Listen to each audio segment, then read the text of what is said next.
Hello everyone. Last class में हमने discuss करा था आपका atomic number and mass number. In this class we will discuss your arrangement of electrons in atoms. देखिए, सबसे पहला पॉइंट है, इलेक्ट्रॉन्स जो होते हैं आपके नेगेटिवली चार्ज होते हैं। नेगेटिवली चार्ज और ये आउटसाइड द न्यूक्लियस होते हैं, therefore they form a cloud of negative charge outside the nucleus.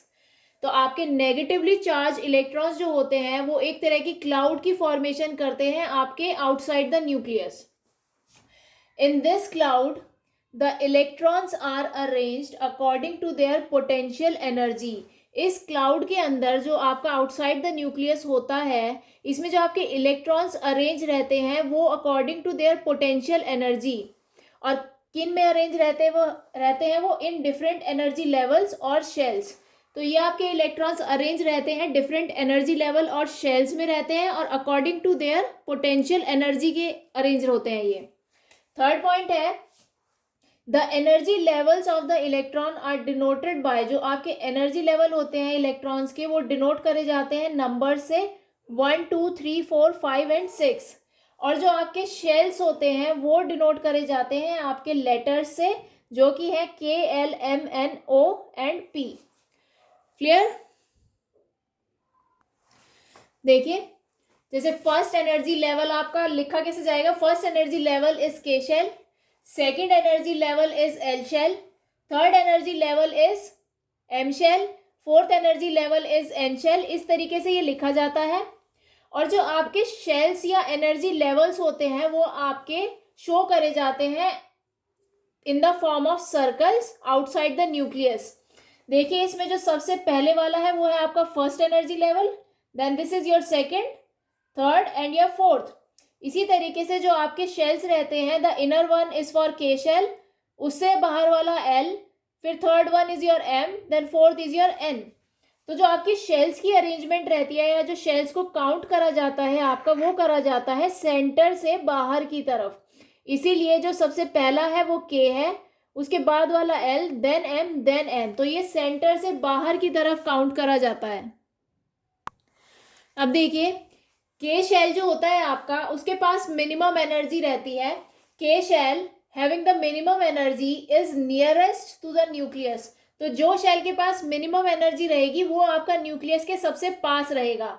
उसी तरीके से K के बाद जो आपका L शेल आता है उसके पास K शेल से थोड़ी ज़्यादा एनर्जी रहती है, इसलिए वो थोड़ा दूर रहता है न्यूक्लियस से। उसी तरह से K के बाद L है, L के बाद M है, M के पास थोड़ी और एनर्जी रहेगी तो वो थोड़ा और दूर हो जाएगा न्यूक्लियस से। देन आपका N आएगा, उसके पास और ज़्यादा एनर्जी होगी तो वो और ज़्यादा दूर हो जाएगा न्यूक्लियस से। तो इस हिसाब से हम कह सकते हैं कि जो आपका आउटर मोस्ट शेल होता है किसी भी एटम का, उसके पास हाईएस्ट एनर्जी रहती है, क्योंकि वो सबसे ज़्यादा डिस्टेंस पर होता है न्यूक्लियस से, इसीलिए उसके पास हाईएस्ट एनर्जी रहती है आउटर मोस्ट शेल के पास। देखिए, अब देखेंगे इलेक्ट्रॉन्स आपके, how electrons fill up the various energy levels और शेल इन एन इलेक्ट्रॉन। तो इलेक्ट्रॉन्स कैसे फिल करते हैं आपके एनर्जी लेवल्स और शेल्स को किसी भी एटम के अंदर। हमें ये पता है कि आपका जो सिस्टम रहेगा किसी भी एटम का वो सबसे ज़्यादा स्टेबल कब होगा, यानी कि it is a well known fact that a system is most stable when it has the minimum energy. तो जिस भी सिस्टम के पास मिनिमम एनर्जी रहेगी वो सबसे ज़्यादा स्टेबल होता है। और इस हिसाब से देखा जाएगा तो जो आपके इलेक्ट्रॉन्स रहेंगे वो सबसे पहले ऑक्यूपाई क्या करेंगे, आपके लो एनर्जी लेवल्स को करेंगे सबसे पहले, क्योंकि मिनिमम एनर्जी से ही आपका जो सिस्टम होगा वो सबसे ज़्यादा स्टेबल होता है।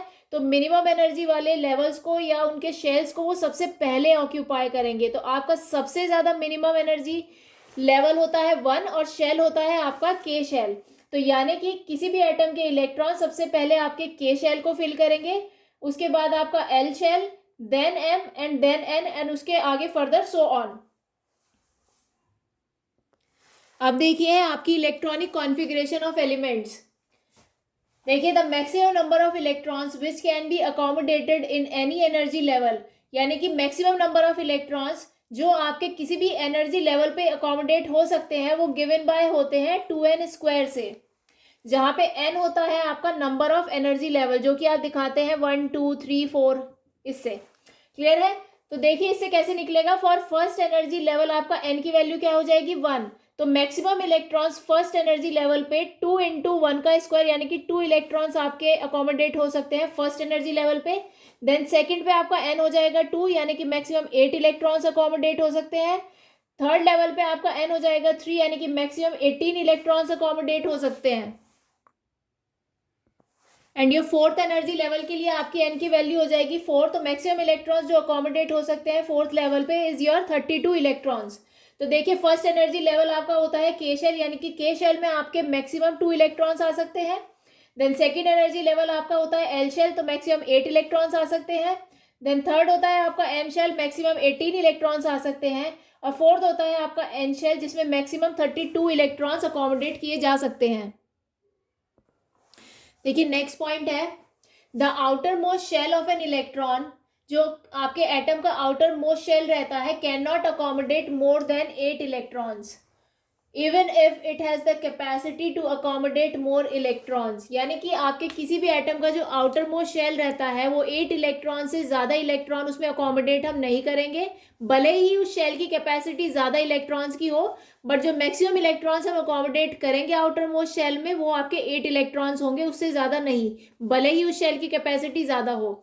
इसका मतलब क्या है that normally the outermost shell of an atom can take a maximum of 8 electrons. तो नॉर्मली आपका आउटर मोस्ट शेल किसी भी एटम का कितने अकोमोडेट कर सकता है 8 इलेक्ट्रॉन्स।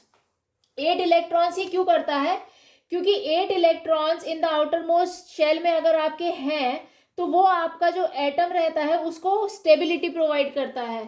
यानी कि आपके किसी भी एटम में अगर आउटर मोस्ट शेल में 8 इलेक्ट्रॉन्स हैं या हमने बना दिए तो आपका जो एटम रहेगा वो एक स्टेबल स्टेट में आ जाता है।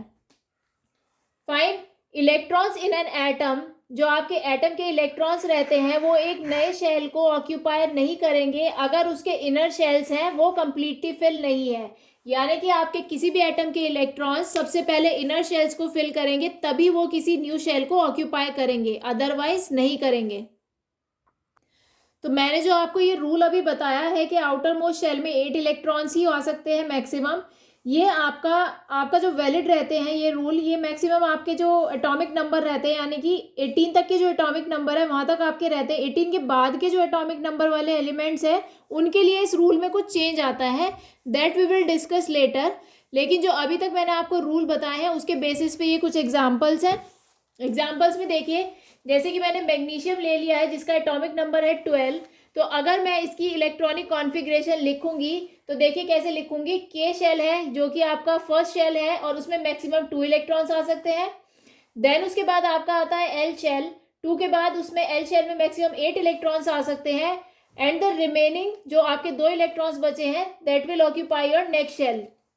फाइन इसी तरीके से कार्बन को देखिए, कार्बन का एटॉमिक नंबर है 6, जब इसकी इलेक्ट्रॉनिक कॉन्फ़िगरेशन आप लिखेंगे तो के में मैक्सिमम 2 इलेक्ट्रॉन्स आ सकते हैं and then remaining electrons that is 4 electrons that will occupy your L shell. उसी तरीके से एग्जांपल देखिए सोडियम का जिसका एटॉमिक नंबर है आपका 11, जब इसकी इलेक्ट्रॉनिक कॉन्फ़िगरेशन हम लिखेंगे तो के में आपके minimum maximum 2 electrons, then L shell में आपके मैक्सिमम 8 इलेक्ट्रॉन्स, 10 इलेक्ट्रॉन्स यहाँ पे कवर हो गए, रिमेनिंग आपके बचे 1 इलेक्ट्रॉन जो कि आपका आ जाएगा एम शेल में। तो इस तरीके से हम एलिमेंट्स की इलेक्ट्रॉनिक कॉन्फ़िगरेशन को शो करते हैं। सो इस क्लास में मैंने आपका इलेक्ट्रॉनिक कॉन्फ़िगरेशन क्लियर करा है। नेक्स्ट क्लास में हम लोग स्टार्ट करेंगे आपका वैलेंसी से। Thank you.